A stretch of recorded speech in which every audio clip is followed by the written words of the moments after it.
On se croirait en Amazonie, mais en réalité nous sommes en Europe, en Géorgie, entourée d'une forêt pluviale très particulière. L'UNESCO vient de l'ajouter à sa liste du patrimoine mondial.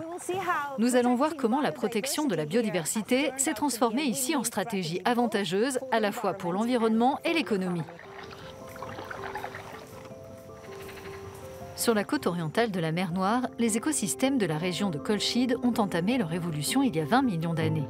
La Géorgie protège depuis longtemps ces zones fragiles et aujourd'hui, l'UNESCO leur a accordé une reconnaissance internationale. Les forêts pluviales de Kolchide sont constituées d'arbres anciens qui ont survécu à la période glaciaire et qui se sont développés de manière constante depuis l'ère tertiaire. Vous allez voir de nombreuses espèces qui sont vraiment très rares, des espèces uniques, endémiques et reliques. Nous sommes dans la seule région au monde où des forêts pluviales anciennes cohabitent avec des zones humides plus récentes. Hispanie-Mayer en est un parfait exemple. Il n'y a qu'en mettant cela au pied que l'on peut marcher aux alentours. C'est aussi une manière de protéger la mousse blanche qui couvre le sol de l'ensemble du site d'Hispanie-Mayer. Ce complexe de tourbières de Kolchide est unique dans sa composition. Il renferme jusqu'à 80% d'eau.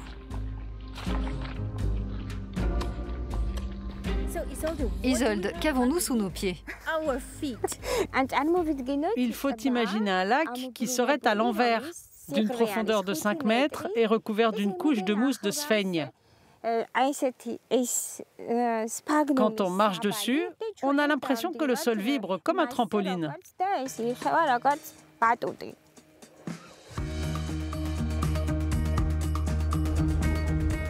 L'inscription sur la liste du patrimoine mondial permettra, selon les autorités géorgiennes, d'attirer des fonds pour la préservation de la nature, mais ce n'est pas tout.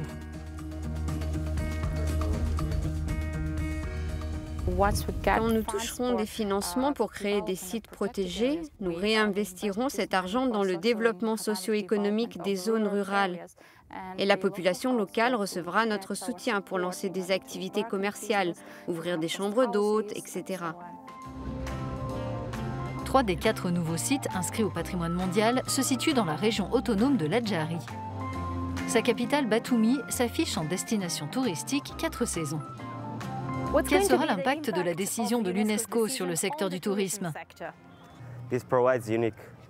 Elle donne l'opportunité à notre secteur touristique de se diversifier et à notre région de devenir plus attractive. Et cela donnera aussi un nouvel élan à notre économie.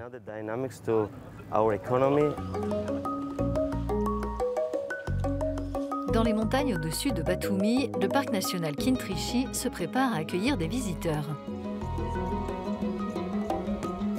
Tina, cet endroit est tellement sauvage qu'il n'y a même pas de sentier. Nous avons déjà commencé à créer des sentiers pour aller jusqu'au lac et nous travaillons à la mise en place d'hébergements pour les amoureux de la nature. La Géorgie envisage de se doter de nouvelles zones protégées tout en permettant aux visiteurs de les découvrir en respectant ces écosystèmes uniques.